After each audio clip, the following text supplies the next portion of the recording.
आपल्या शहरातील, जिल्ह्यातील आणि राज्यातील ताज्या बातम्या पाहण्यासाठी TV7 न्यूज चॅनल सबस्क्राइब करा आणि बेल आयकॉनवर क्लिक करा।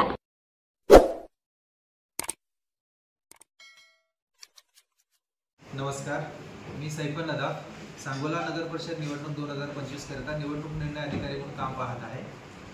आज दिनांक 16 नोव्हेंबर 2025 रोजी सांगोला नगर परिषद निवडणुकीमध्ये एकूण 71 अर्ज आम्हाला प्राप्त झालेले आहेत। त्यापैकी 5 अर्ज हे नगराध्यक्ष पदासाठी आलेत आणि 66 अर्ज हे नगरसेवक पदाकरता आम्हाला प्राप्त झालेले आहेत। वार्डनिहाय सदर जे अर्ज आहेत ते पुढील प्रमाणे आहेत। वार्ड क्रमांक 1 मधून 7 अर्ज आले, वार्ड क्रमांक 2 मधून 9, वार्ड क्रमांक 3 मधून 8, वार्ड क्रमांक 4 मधून 3, वार्ड क्रमांक 5 मधून 5 अर्ज आले, वार्ड क्रमांक 6 मधून 6 अर्ज आले, वार्ड क्रमांक 7 मधून 5 अर्ज आले, वार्ड क्रमांक 8 मधून 0 अर्ज आलेत आज, वार्ड क्रमांक 9 मधून 6 अर्ज आले, वार्ड क्रमांक 10 मधून 9 आणि वार्ड क्रमांक 11 मधून 8 अर्ज आले।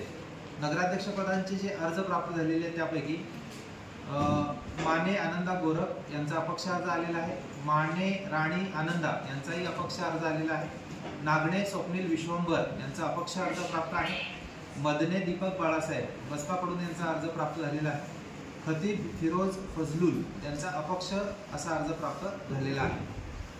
उद्या हा शेवटचा दिवस असणार आहे। उद्या सकाळी 11 ते 3 या वेळेपर्यंतच संबंधित उमेदवारांना आपला अर्ज सादर करता येईल। निवडणूक निर्णय अधिकारी म्हणून मी सगळ्यांना आवाहन करू इच्छितो की सगळ्या उमेदवारांनी, इच्छुक उमेदवारांनी सकाळी लवकरात लवकर 11 वाजता अर्ज आणावा, आपला तपासून अर्ज माझ्याकडे सादर करावा, जेणेकरून दुपारी 3 वाजता होणारी गर्दी टाळता येईल। सोबतच उद्या फक्त एक उमेदवार आणि त्याच्यासोबत एकच सूचक अनावश्यक गर्दी टाळण्यासाठी आणि तहसील कार्यालयामध्ये जिथे निवडणूक निर्णय अधिकारी यांचा कक्ष आहे या कक्षामध्ये खूप कमी जागा असल्यामुळे आज सदर जागेमध्ये काम करताना कर्मचारी आणि उमेदवार यांनाही त्रास होत होता आणि जागेअभावी आम्ही निर्णय असा घेतलेला आहे की उद्या फक्त एक उमेदवार आणि एकच सूचक त्यांचा नामनिर्देशन पत्रासोबत येईल।